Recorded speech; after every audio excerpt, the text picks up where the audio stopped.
નમસ્કાર મિત્રો, આપણે આજે TY BA પેપર નંબર 13 ધર્મશાસ્ત્ર અને મનુસ્મૃતિ એના વિશે આપણે વાત અગાઉના વિડીયોની અંદર મનુસ્મૃતિનો સામાન્ય પરિચય છે એના વિશે આપણે જોયું હતું. હવે આપણે મનુસ્મૃતિ અધ્યાય નંબર 7, જે અધ્યાયનું નામ છે રાજધર્મ. તો મનુ ભગવાન છે એ પોતાના 7મા અધ્યાયની શરૂઆત એ રાજધર્મથી કરે છે. તો રાજધર્મ એટલે શું? તો કે રાજ્ય વ્યવસ્થા, રાજાના જે કર્તવ્યો છે, યુદ્ધ વગેરે સાથે સંકળાયેલા જે વિષયો છે એ રાજધર્મ કહેવાય છે. આ રાજધર્મ છે એ ઘણા પ્રાચીન કાળથી છે એ ધર્મશાસ્ત્રના વિષયો બનતા આવ્યા છે.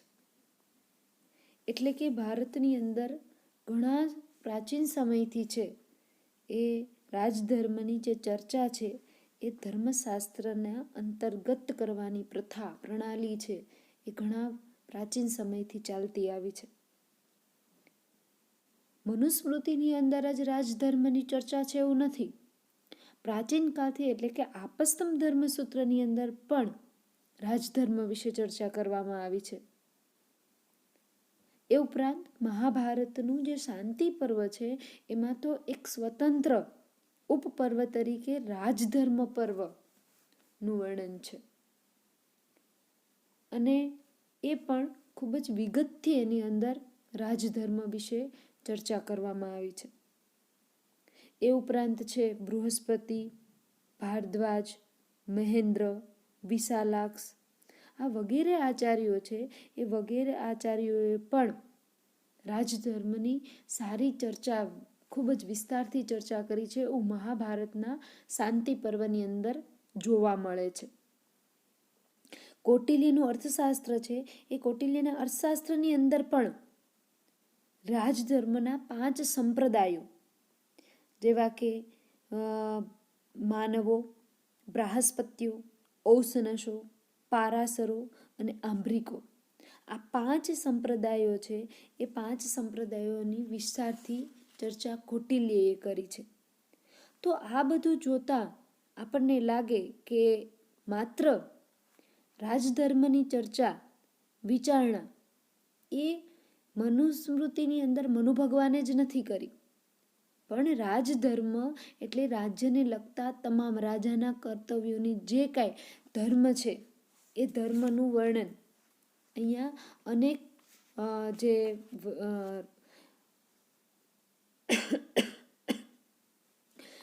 જે આચાર્યો છે એ આચાર્યોએ પણ એ વર્ણન કર્યું છે.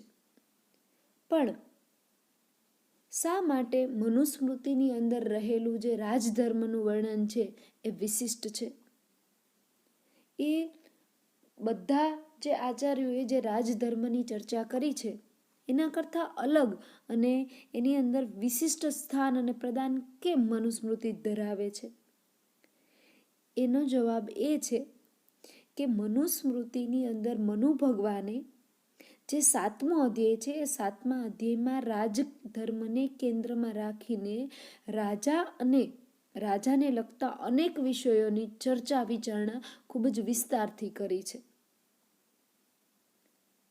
તો આપણને ખ્યાલ આવે કે જે રાજાના જે કર્તવ્યો છે એ કર્તવ્યોનું નિરૂપણ મનુ ભગવાને પોતાના રાજધર્મ નામના અધ્યાયની અંદર કેટલું વિસ્તારપૂર્વક કર્યું છે.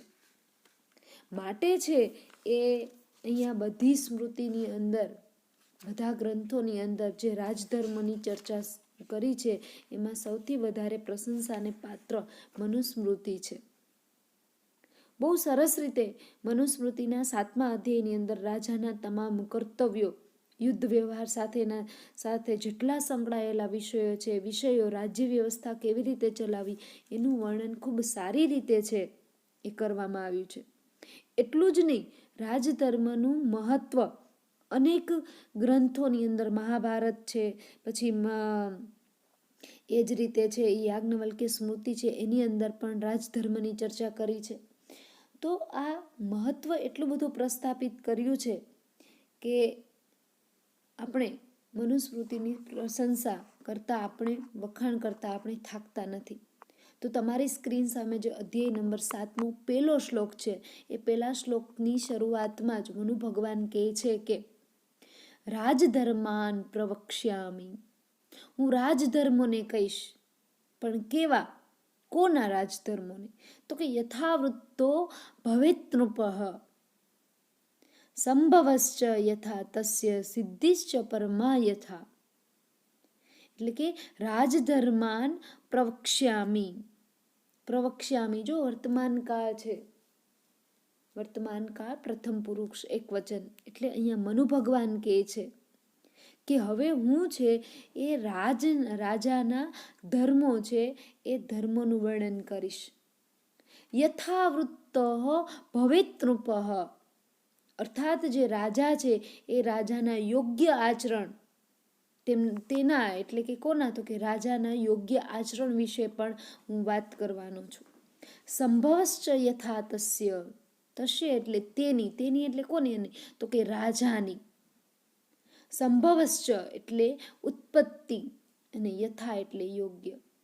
તેની યોગ્ય ઉત્પત્તિ અને તેની યોગ્ય, યથા એટલે યોગ્ય, સિદ્ધિશ્ચ પરમા, યોગ્ય પરમ સિદ્ધિ વિશે પણ હું અહીંયા વાત કરીશ. શું કહે છે પ્રથમ શ્લોકની અંદર જ? કે રાજાએ છે એ પોતાના કયા કયા ધર્મો છે એ નિભાવવાના છે, એનું વિસ્તારપૂર્વક વર્ણન છે એ હું 7મા અધ્યાયની અંદર કરવા જઈ રહ્યો છું. એટલું જ નહીં કે પ્રજાએ યોગ્ય આચરણ કરવું જોઈએ એ રાજ્ય એક સુરાષ્ટ્ર માટે પૂરતું નથી, પણ રાજા છે એને પણ પોતાનું જે આચરણ છે એ શુદ્ધ અને સુયોગ્ય કરવું પડે. એટલે રાજાના જે યોગ્ય છે, રાજાએ કેવા કેવા પ્રકારના આચરણો કરવા જોઈએ એ આચરણનું વર્ણન પણ હું અહીંયા કરવા જઈ રહ્યો છું. રાજાની ઉત્પત્તિ થઈ છે તો એની યોગ્ય ઉત્પત્તિ છે, એ યોગ્ય ઉત્પત્તિ વિશે પણ હું અહીંયા તમને ચર્ચા કરીશ. અને તેની યોગ્ય પરમ સિદ્ધિ વિશે પણ હું વાત કરીશ. પરમ સિદ્ધિ એટલે રાજા છે એ પરમ સિદ્ધિને કઈ રીતે પ્રાપ્ત કરી શકે છે, કઈ રીતે રાજા છે એ યશસ્વી બની શકે, એની સિદ્ધિ છે એ કઈ રીતે થાય એનું પણ હું અહીંયા વર્ણન કરવાનું છે. એટલે મનુ ભગવાન છે એ અધ્યાય 7ની અંદર પૂરેપૂરું રાજાએ કેવા કેવા પ્રકારના વર્તનો કરવા જોઈએ, કેવા કેવા નિયમો છે, નીતિ નિયમો ઘડવા જોઈએ, પોતે કેવા આચરણો કરવા જોઈએ એનું પરમ વર્ણન અહીંયા કરે છે. પ્રથમ શ્લોક પછી બીજા શ્લોકની અંદર પણ એ વાત એ જ કરે છે કે જ્યારે રાજા છે એનો રાજ્યાભિષેક થઈ જાય છે પછી એવા ક્ષત્રિય રાજાએ પોતાના યોગ્ય નીતિ નિયમો છે એનું પાલન કરવું જોઈએ. પછી મનુસ્મૃતિના 3જા અને 4થા શ્લોકની અંદર એ રાજા છે એ રાજાની ઉત્પત્તિ વિશે વાત કરે છે. શું કામ રાજા છે એની ઉત્પત્તિની જરૂરિયાત શું કામ પડી? શા માટે છે એ રાજાની નિયુક્તિ કરવાની જરૂરિયાત પડી? તો એના માટે એ 3જો શ્લોક આપે છે કે અરાજકે હિ લોકે અસ્મિન સર્વતો વિદ્રુતે ભયાત રક્ષાર્થમસ્ય સર્વસ્ય રાજાનામ અસૃજત પ્રભુઃ. આ શ્લોક છે એ શ્લોકની અંદર રાજા છે એની ઉત્પત્તિ માટે મનુ ભગવાન વાત કરે છે કે રાજાની ઉત્પત્તિ છે એ શું કામ કરવી પડી, એવા તો કયું કારણ છે કે જેથી રાજાની આવશ્યકતા પડી. કે છે હી એટલે ખરેખર, અથવા તો કેમ કે એટલે રાજાની ઉત્પત્તિ કરી છે, કેમ કે શું કામ ઉત્પત્તિ કરી છે એનું વર્ણન કરે છે કે અરાજકે હિ લોકે અસ્મિન, એટલે અરાજકે એટલે રાજા વિનાના, અસ્મિન લોકે એટલે આ લોકમાં, સર્વત્ર એટલે ચારેય બાજુ, ચોમેર, ભયાત વિદ્રુતે ભયથી નાસભાગ કરવા લાગ્યા છે, ચાલવા માંડ્યો છે. રક્ષાર્થમસ્ય સર્વસ્ય પ્રભુહુ, એટલે પ્રભુએ આ બધાની, જો રક્ષાર્થમસ્ય એટલે કે રક્ષાર્થમ અસ્ય સર્વસ્ય એટલે પ્રભુએ એ સર્વની રક્ષા માટે રાજાના અસૃજત, તો રાજાને સર્જ્યો છે. એટલે અહીંયા મનુ ભગવાન છે એ 7મા અધ્યાયના આરંભના 3જા શ્લોકમાં વર્ણન કરતા, રાજાની ઉત્પત્તિનું વર્ણન કરતા એવું કહે છે કે જ્યારે આ જગતની અંદર લોકમાં રાજા નહોતો, એટલે કે અરાજકતા હતી, ત્યારે લોકો છે એ ચારેય બાજુ ભયથી છે એ નાસીભાગ થતા હતા. તો નાસીભાગ શું કામ થતા હતા? તો કે રાજા આ જગતની અંદર હતો નહીં, એટલે કોઈ કોઈનો માલિક નહીં. તો જે લોકો જગતની અંદર અસ્તિત્વ ધરાવતા હતા એ બધા જ પોતપોતાની રીતે છે એ સ્વતંત્ર રીતે રહેતા. એટલે ગરીબ માણસોને છે એ મોટા માણસો દબાવતા હોય એ રીતે છે એ વર્તન થવા લાગ્યા. એટલે કે મત્સ્ય ન્યાય છે એ મત્સ્ય ન્યાય પ્રવર્તવા લાગ્યો. તો એવા સમયે લોકો છે એ બધી બાજુથી શું કરે છે કે એકબીજાથી ડરે છે, નાસીભાગ કરે છે. એટલા માટે પ્રભુ છે એ પ્રભુ આ લોકોની આવા જે નાસીભાગ કરી રહ્યા છે, જે ડરી રહ્યા છે, એવા લોકોની રક્ષા માટે છે એ શું કરે છે? તો કે ઈશ્વર રાજાનું સર્જન કરે છે. ડરવું શું કામ જોઈએ? તો કે અરાજકતા હતી, એટલે કોઈ કોઈનું માલિક નહોતો, બધા લોકો સ્વતંત્ર હતા. ગરીબ માણસો છે તો એને મોટા માણસો દબાવતા. શું કામ? તો કે રાજા કોઈ છે નહીં એટલે એકબીજા લોકો, જે ગરીબ લોકો છે, જે સક્ષમ લોકો નથી, એવા લોકો તો ડરતા અને ડરી અને આમથી તેમ ભટકતા રહેતા.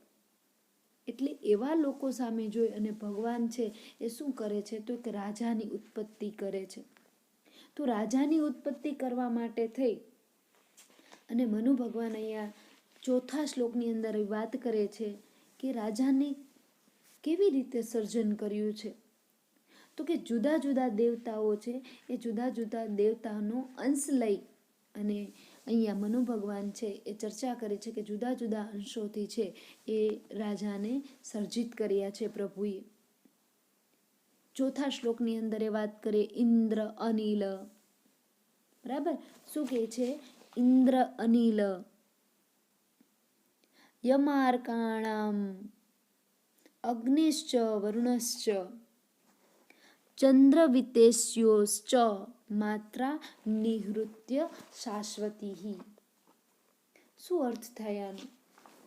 તો કે ઇન્દ્ર અનિલશ્ચ એટલે ઇન્દ્ર એટલે કે ભગવાને, ઈશ્વરે, ઇન્દ્ર, અનિલ એટલે પવન, યમ એટલે યમરાજા, આકારણામ સૂર્ય, અગ્નિશ્ચ એટલે અગ્નિ, વરુણસ્ય એટલે વરુણ, ચંદ્ર વિતેશયોહો એટલે ચંદ્ર અને વિતેશયો એટલે કુબેરના, શાશ્વતી માત્રા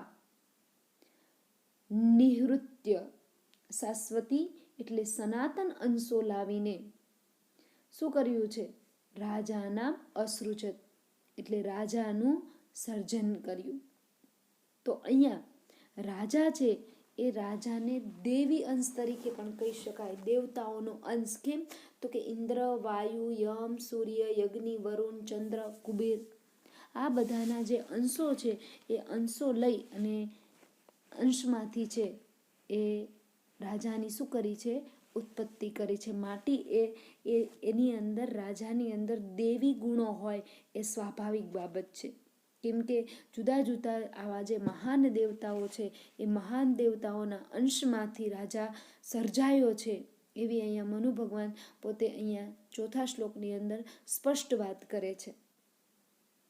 એટલું જ નહીં, એ એવું પણ કહે છે કે સૂર્યની જેમ સૂર્ય છે એ જે રીતે નેત્રને તપાવે એ જ રીતે છે એ રાજા પણ લોકને તપાવે છે.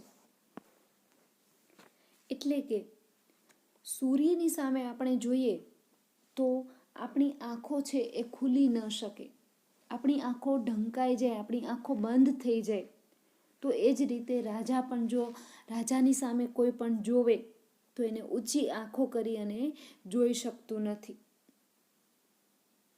તે પોતાનો પ્રભાવ છે એ પ્રભાવથી રાજા પોતે અગ્નિ, વાયુ, સૂર્ય, ચંદ્ર, યમ, કુબેર બધું જ બની શકે છે. શું કામ?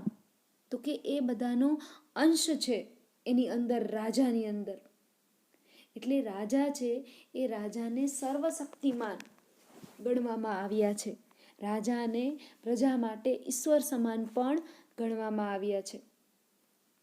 રાજા જે છે એ રાજાની કૃપાથી લક્ષ્મી પર રાજાની કૃપા જો વ્યક્તિ ઉપર હોય તો લક્ષ્મી પ્રગટ થાય વ્યક્તિઓ પાસે. પરાક્રમની અંદર વિજય અને ક્રોધમાં મૃત્યુ પણ વસે. એટલે જ રાજાને સર્વતેજોમય કહ્યું છે. એટલું જ નહીં, મનુ ભગવાન 8મા શ્લોકની અંદર એ પણ વાત કરે છે કે તમે જો રાજા છે એને બાળક સમજી અને